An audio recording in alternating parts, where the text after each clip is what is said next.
बहुत समय पहले की बात है। एक महान साम्राज्य तोशलीगंज के शासक विक्रम सिंह हुआ करते थे। इनके शासन में पूरा राज्य खुशी से रहता था। राजा अपनी प्रजा को सदैव खाने पीने की वस्तुएं अन्य उपहार दिया करते थे। विक्रम सिंह प्रत्येक वर्ष अपने जन्म दिवस पर पूरे राज्य को भोजन पर आमंत्रित करता, जिससे पूरी प्रजा खुश होती थी।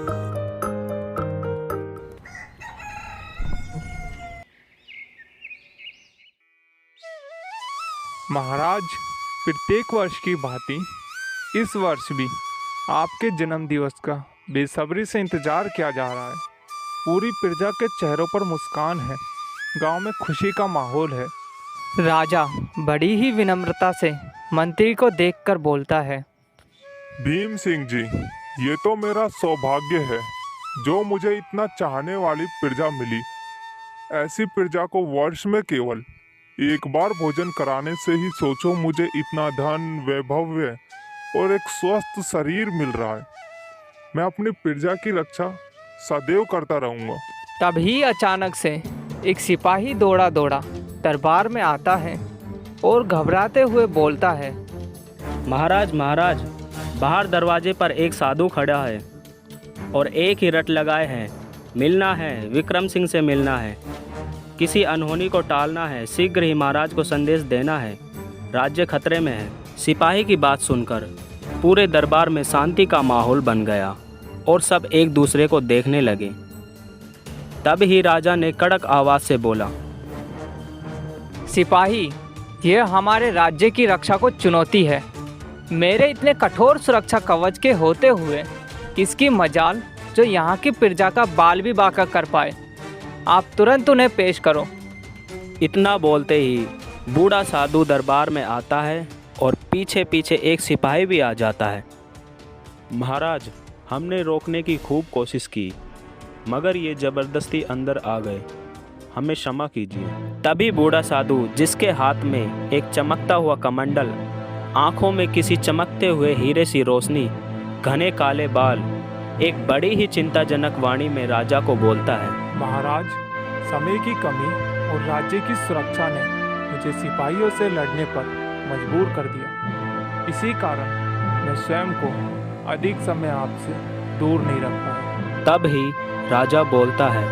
आपको इतना चिंतित देखकर पूरा दरबार हैरान है ऋषि मुनि जी। अब आप पहेलियां ना बुझाएं, शीघ्र ही उस घटना का वर्णन कीजिए जिससे आप परेशान हैं, और वो क्या अनहोनी है जो राज्य को हानि दे सकती है। हमारी इतनी कठोर सुरक्षा के बाद किसकी हिम्मत जो प्रजा को नुकसान पहुंचाए। हे राजन, राज्य के लिए हानि जरूरी नहीं कहीं बाहर से प्रवेश हो। जब आकाश में उदासी हो और पानी का तेज सैलाव अचानक राज्य की नींव को हिला देता है, सूरज अपनी तेज आग जैसी रोशनी से तालाबों का पानी पल भर में सुखा देता है, तब पूरी प्रजा को अपने राज्य के राजा याद आते हैं। ना कोई भगवान, ना कोई धन दौलत। ऋषि की बातें सुनकर सभी हैरान हो जाते हैं, मानो दरबार में एक शांत वातावरण बन गया हो। तब ही राजा बोलते हैं। ऋषि मुनि जी, आप सरल शब्दों में अपनी बातों को पेश करने का कष्ट कीजिए ताकि समय के साथ समस्या का समाधान किया जा सके। हे राजन, शायद मेरी इस बात के बाद आप मुझे क्या सज़ा देंगे ये तो मैं नहीं जानता, मगर ये बात उतनी ही सत्य और कठोर है जितना किसी के प्राण निकलना। महाराज, जैसे ही आपका जन्म दिवस निकट आएगा, उसके 10 दिन पूर्व ही आपका स्वास्थ्य आपका साथ छोड़ना शुरू कर देगा, और जन्मदिन वाले दिन सूरज के ढलते ढलते आपकी आत्मा आपको एक मिट्टी के ढेर की भांति छोड़ जाएगी। आपकी प्रजा अनाथ बेसहारा हो जाएगी। एक राज्य के लिए उनके राजा का खोना ही सबसे बड़ा दुर्भाग्य है। एक स्वस्थ, हष्टपुष्ट और तेज से परिपूर्ण राजा को ये बात जरा भी अच्छी नहीं लगी। अगले ही क्षण राजा अपने कठोर वचनों में बोलता है। सिपाहियों, खड़े खड़े क्या इस पागल की बातें सुन रहे हो? ले जाकर जेल में डाल दो इस मूर्ख को। अगले ही पल सिपाही राजा की आज्ञा का पालन करते हुए साधु को ले जाते हैं। महाराज, कहीं वे साधु सही तो नहीं बोल रहे? मुझे बहुत डर लग रहा है। मंत्री जी, आप बेवजह चिंता ना करें। मैं अपने राज्य को छोड़कर कहीं नहीं जाने वाला। राजा की बात सुनकर मंत्री चुप हो जाते हैं और दरबार समाप्त हो जाता।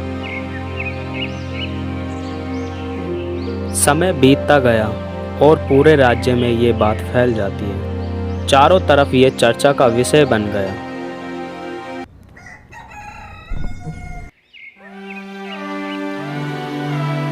मंत्री जी विदेश दौरे के बाद दरबार में राजा की अनुपस्थिति देख मंत्री जी चिंता में आ गए।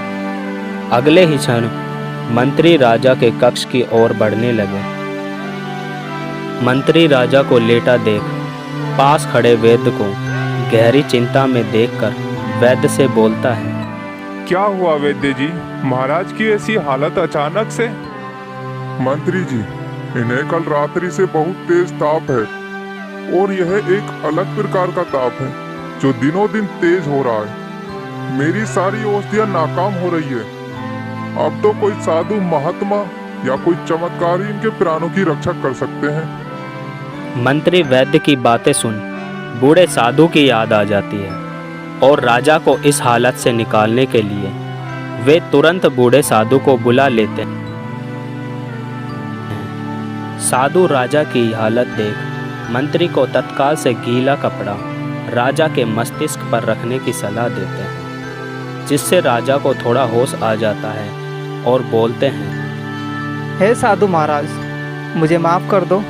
मैंने आपका अपमान किया। कृपया मेरी और मेरे राज्य की रक्षा करें।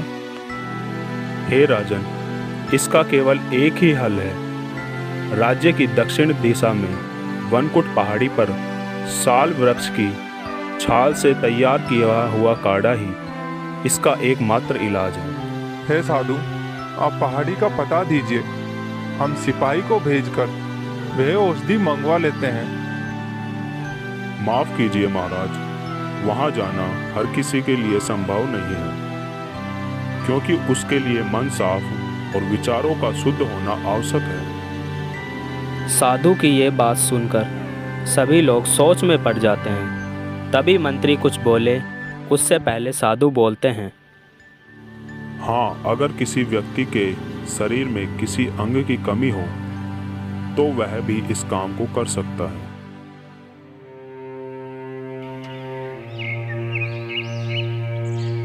अगले दिन मंत्री सिपाहियों के साथ पूरे गांव में ऐसे व्यक्ति को ढूंढता है जिसके शरीर में किसी अंग की कमी हो। सुनो सुनो सुनो, ऐसा कोई भी व्यक्ति जिसके शरीर में एक अंग कम हो वह दरबार में हाजिर हो, मन चाहा इनाम मिलेगा। शाम होने को थी मगर कोई नहीं आया। सभी बहुत चिंतित थे। तभी अचानक एक नौजवान की आवाज आती है। जी मंत्री जी, मैं ये कार्य कर सकता हूँ। मिलते हैं जल्दी नेक्स्ट पार्ट में। वीडियो अच्छी लगी हो तो सब्सक्राइब कीजिए, शेयर कीजिए।